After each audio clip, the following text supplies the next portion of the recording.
Hey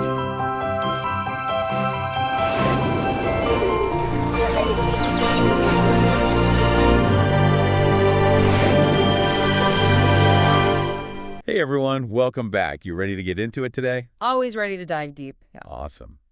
So today we're tackling TikTok, but like not the fun dancy side, Right. more like the stuff that makes you go, maybe this isn't so innocent after all. Exactly. We've got some research here that pulls back the curtain on what's really going on behind the scenes of those viral videos.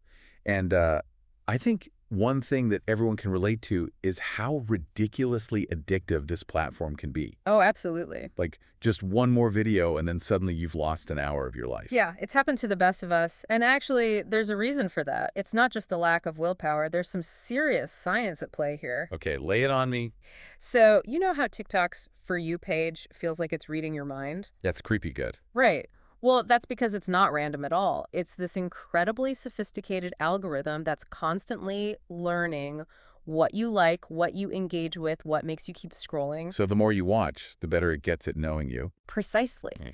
And the key to this whole system is dopamine. Dopamine, like Yeah. the feel-good chemical. Exactly.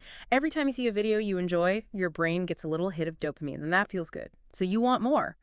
And the algorithm knows this. It's designed to exploit that dopamine rush and keep you hooked in this endless loop of watching and craving. You watch, you get dopamine, you want more, you watch more, and it just keeps going. Whoa, so it's like built-in addiction. Pretty much. And this is especially concerning when you think about younger users, kids and teenagers.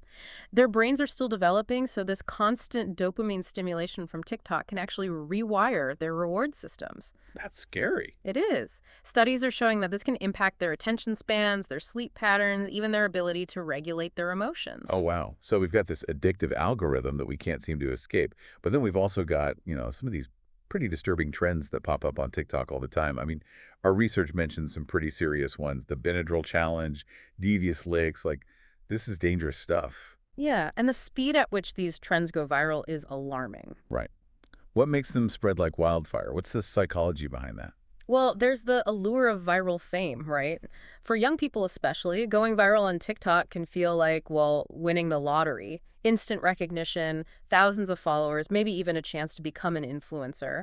And because the platform is so trend-driven, there's this constant pressure to do something bigger, bolder, more outrageous, even if it means putting yourself or others at risk. Yeah, I mean, when standing out is the goal, things can get out of hand pretty quickly. And then you add in, those unrealistic beauty standards that are so prevalent on TikTok and the pressure to be perfect. Absolutely. It's not just the dangerous trends themselves, it's the whole culture of comparison that TikTok fosters. You're bombarded with these highly curated versions of reality, these images of people with seemingly perfect lives, perfect bodies, perfect everything. Right. And it's easy to forget that it's all, like, carefully constructed. Got filters and all that. Exactly. And for someone who's maybe struggling with their self-esteem, that constant comparison can be devastating.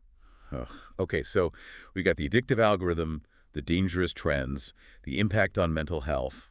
Is there anything about TikTok that isn't cause for concern? Well, there's one more big one we need to talk about: data privacy. Oh, right. TikTok collects an insane amount of data on its users. I'm talking your location, your browsing history, even your keystrokes. Wait, they can see what I'm typing? Like everything? It's possible. And while, yes, all social media platforms collect data to some extent, the fact that TikTok is owned by ByteDance, a Chinese company, adds another layer of complexity. This has raised concerns about how that data might be used, even leading to bans and restrictions on TikTok in certain countries. Right, so it's not just about what you choose to share, it's also about the information they're gathering in the background. Exactly. Okay, so we've covered a lot of, heavy stuff here. It can be kind of overwhelming to process all of this. What's the takeaway for our listeners? What can we actually do about all these concerns? I think the most important thing is awareness. The more you understand about how TikTok works, the better equipped you are to use it safely and responsibly. Okay, so educate yourself. Right. For parents especially, it's crucial to have open conversations with your kids about online safety, set healthy boundaries, and be actively involved in what they're watching.